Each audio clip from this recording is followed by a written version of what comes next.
Review, and today we're talking about re-engineering, re-architecting, redoing the appraisal process. Yeah, we were up at a conference this past week up in Washington, D.C. It was sponsored by the Collateral Risk Network and the American Enterprise Institute. You have trouble getting that out? I do. You know, it's, well, anyway. That's a whole other discussion. If we talk about that, and we could, if we talk about that, we will never get any content covered right, today. yeah. So anyway, we were up there, and they had a conference on re-engineering the appraisal, and it was interesting. There was a lot of good people there, a lot of good discussion. But you know, the one theme that went through everybody's presentation was that they all hate the current appraisal form. Well, let's step back and let's talk about the approaches to value that the appraiser uses. There are many approaches to value, some of which are not used in a real estate appraisal. Right. But let's talk about the approaches to value, what the appraiser does today, the types of data they look at. They tend, and I know it's become very form-based in the residential world. Right. They look at the cost approach, what it costs to make something, whether it's reproduction or replacement. Right. They look at that's more of a build-up approach. Uh-huh. They look at the sales comparison approach. That's the most commonly used. That's most commonly used. In other words, what are comparables, and we can debate what are comparables, Right. selling for in the market. And then they use an income approach. In residential property, it tends to be a multiplier. Right. Take a Yeah. rent and you use a Right. multiplier. Use a rent as a monthly, base, right? yeah. Either a monthly or annual multiplier.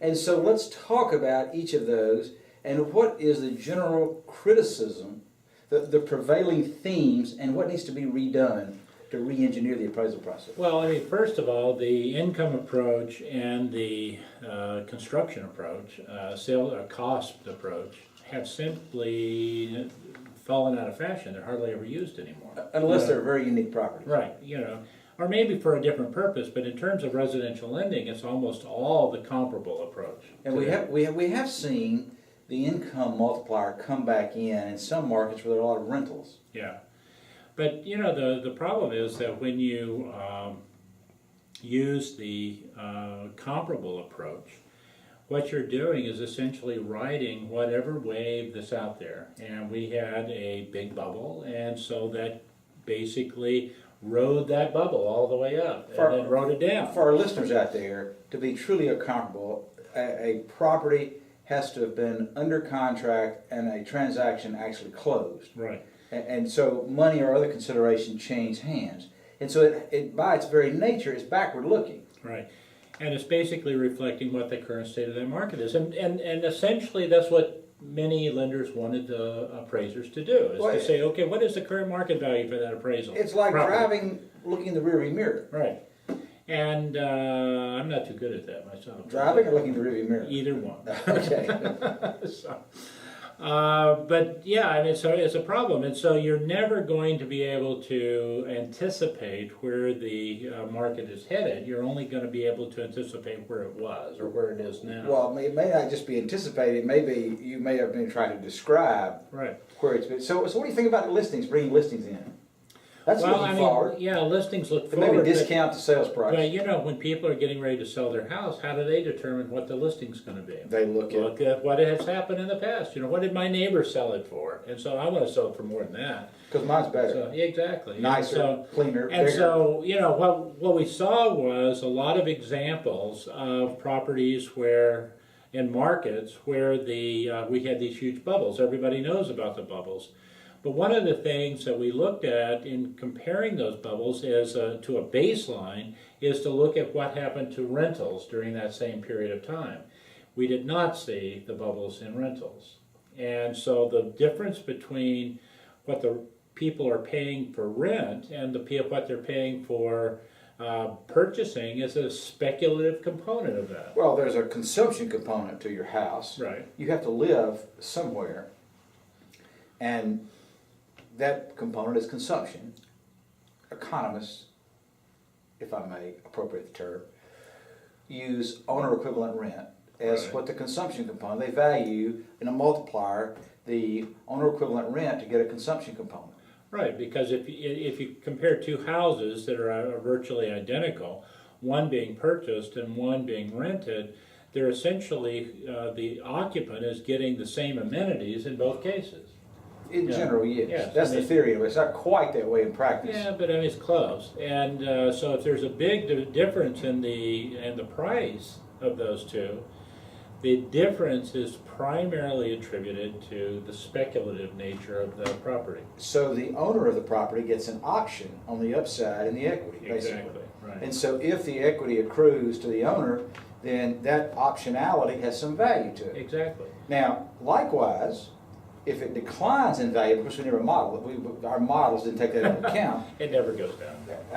That was the assumption, right? Since the Great Depression Right. up until 2008, that was the assumption. We get basically the owner of the property has an option. They think it's a call option. It's going to be in the money as the property Right, goes up. exactly, They yeah. didn't realize sometimes it could be a put. Well, everybody, I think everybody was all excited about the market, and it went way up, and that was great. And some people got out in a good time and made a lot of money on that. Awful lot of people stood in there and basically saw all of their equity go away. And still made the payment. And still made their payments. You know, something that has recently been proposed is to try and get the market going again is that Senator, I believe it's Merkel from Oregon, or Merkley, that's it, Merkley from Oregon, has proposed that the U.S. form a trust, and with that trust, Just they- like a mortgage trust is today. right, yeah, a bunch of money, Right. you know, Pool and- of loans. pool of money, and then allow people who cannot qualify for an FHA refinancing or a GSE refinancing. Maybe they have maybe their house is underwater. Yeah, so you know. so we have this trust, the U.S. Mortgage Trust, to Right. use an example. Uh-huh. It issues bonds, and it goes out and it buys loans in the form of refinance loans, Right, right, at a lower interest rate Yeah. than where they are now.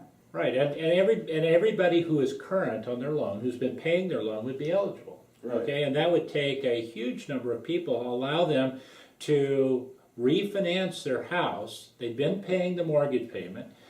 Their mortgage rates are now much, much lower. That would make them better off. It would get potentially problem loans off the books of the banks. And it would probably reduce I don't know, I haven't done the math, it's a speculation on my part, the capital requirements of Fannie and Freddie. Exactly, and you know, these people are already paying their loan, even though they're dramatically underwater, so let them refinance. And the whole thing would be paid for by the interest off of those loans, okay? And there would be a requirement that within 3 years, they would have to refinance back into a commercial lender. Makes way too much sense. Obviously, it's not going to be. Exactly. And it'll be opposed by both the Democrats and the Republicans. Well, no, wait. There was a, you know, my favorite newspaper, the New York Times. I did. I had to be an article in the New York Times.